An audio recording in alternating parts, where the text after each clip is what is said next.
Secara etimologi, morphology berasal dari kata morph, yaitu the smallest unit of language that has meaning in sound or writing, yang artinya unit terkecil dari bahasa yang memiliki makna yang dapat dibunyikan atau bisa dituliskan. Kemudian, logy as a particular branch or field or learning, yaitu cabang atau pembahasan. Oke.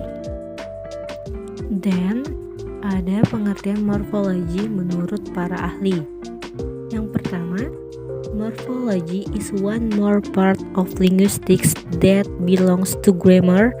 So, morphology is defined as the study of these meaning-bearing units and the rules governing them.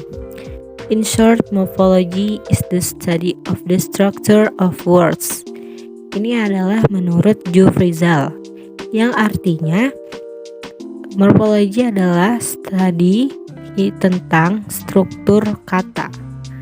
Kemudian ada juga menurut Hamawan, morphology is the study how words are built over meaning units, and this study is aimed to describe the structure of words and patterns of word formation in the language, yaitu morfologi yang mengkaji tentang struktur kata dan patterns dari pembentukan kata di suatu bahasa.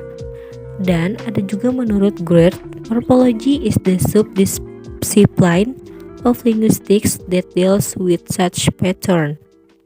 Nah, morphology ini masih juga berhubungan dengan patterns. Oke. Selanjutnya kita akan masuk ke tipe of morphology. Morphology terbagi menjadi dua, yaitu morphemes and word formation. Morphemes terbagi atas free morphemes and bound morphemes. Free morphemes itu terbagi atas lexical and functional. Kemudian bound morphemes terbagi atas derivational and inflectional. Selanjutnya, untuk word formation itu terbagi menjadi 8. Yang pertama, compounding, affixation, conversion, proper noun, abbreviation, coinage, reduplication, and false etymology. Oke, kita akan bahas nanti ya. Selanjutnya kita akan membahas morpheme. Morpheme menurut para ahli yaitu menurut Jufrizal, morphemes are the smallest meaningful units of language, and menurut Hamawan, morphology is the minimal meaningful unit in a language. Jadi morphemes adalah satuan bahasa terkecil yang maknanya secara relatif stabil dan yang tidak dapat dibagi atas bagian bermakna yang lebih kecil. Seperti contoh dalam bahasa Indonesia, ter, di, dan contoh dalam bahasa Inggris as, ili, nes, box. Selanjutnya, why morpheme is smallest meaningful unit of language? Pertama, it is minimal because it cannot be further divided into smaller units. Karena dia dikatakan minimal karena tidak bisa dibagi lagi menjadi unit yang terkecil. Kemudian, it is meaningful in that it stands for something conceived in the speaker's meaning. Kemudian dikatakan bermakna karena benar-benar sudah tersusun dan memiliki makna dari penutur atau yang sudah dipahami. Kemudian kita akan membahas types of morphemes. Ada dua tipe, yang pertama free morphemes atau morpheme bebas, dan yang kedua bound morphemes, yaitu morphemes yang terikat. Kita akan bahas free morphemes. Free morphemes terbagi juga dua, yaitu lexical morphemes dan functional morphemes.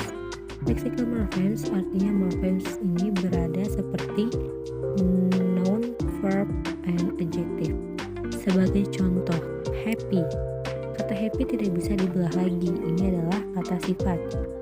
Selanjutnya functional morphemes seperti conjunction, preposition, pronoun, quantifier, auxiliary, and article.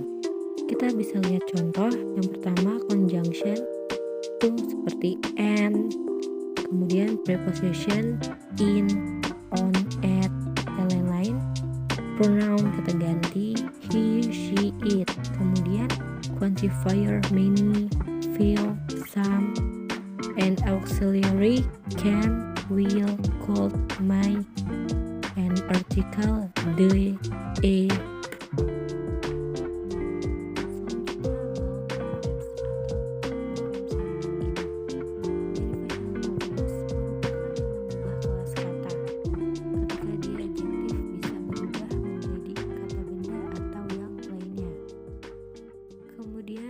Kita ambil contoh kata misalnya happy.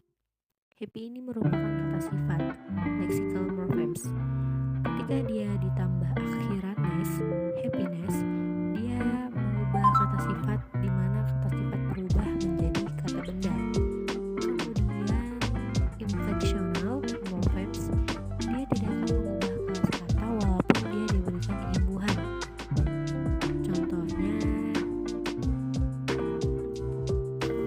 Contohnya rent atau rented itu adalah kata kerja. Dia ketika diberi akhiran dia tetap berada di kelas katanya. Dia tidak akan mengubah kelas kata tersebut. Ya seperti rent and rented. Rent itu kata kerja kemudian berubah jadi rented itu past tense, dan kemudian read, reading itu juga bertambah ing itu tapi tetap tidak mengubah kelas katanya. Kemudian allomorphs. Allomorphs are any variant forms of a morpheme, merupakan varian bentuk dari morpheme. Varian bentuk ini seperti apa? Seperti penunjuk plural yang berakhiran s. Is relies through many allomorphs. Three allomorphs yaitu yang pertama s, kemudian z, and is itu adalah cara membacanya. Selanjutnya kita membahas word formation. Menurut pendapat ahli, word formation merupakan proses pembentukan dari suatu kata. Seperti yang pertama, compounding, yaitu kombinasi dari morfem bebas. Contohnya, guest house, dari guest plus house, kemudian disatukan menjadi compound words. Kemudian affixation atau afiksasi, yaitu prefix suffix. Seperti contoh unhappy.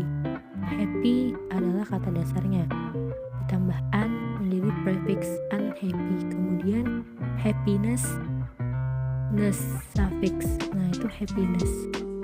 Nah jadi seperti itu. Kemudian conversion to cheat, a cheat. Nah itu dia tidak menambah suffix ya. Kemudian proper noun itu yang merupakan berasal dari nama tempat, nama penemuan, atau nama aktivitas. Nah, proper noun ini harus ditulis dengan huruf besar. Kemudian abbreviation itu terbagi lagi menjadi 4 menurut para ahli. Yang pertama clipping words, contohnya bike, bicycle, exam, examination. Kemudian blending words, ya, contohnya brunch menjadi breakfast plus lunch. Kemudian acronyms, contohnya radar, radio detecting and ranging. Kemudian initials itu BBC, British Broadcasting Corporation. Kemudian reduplication, contohnya rumah or house menjadi rumah-rumah, houses. And last, false etymology suffix, contohnya burger, cheeseburger, pizza burger, hamburger. Ya,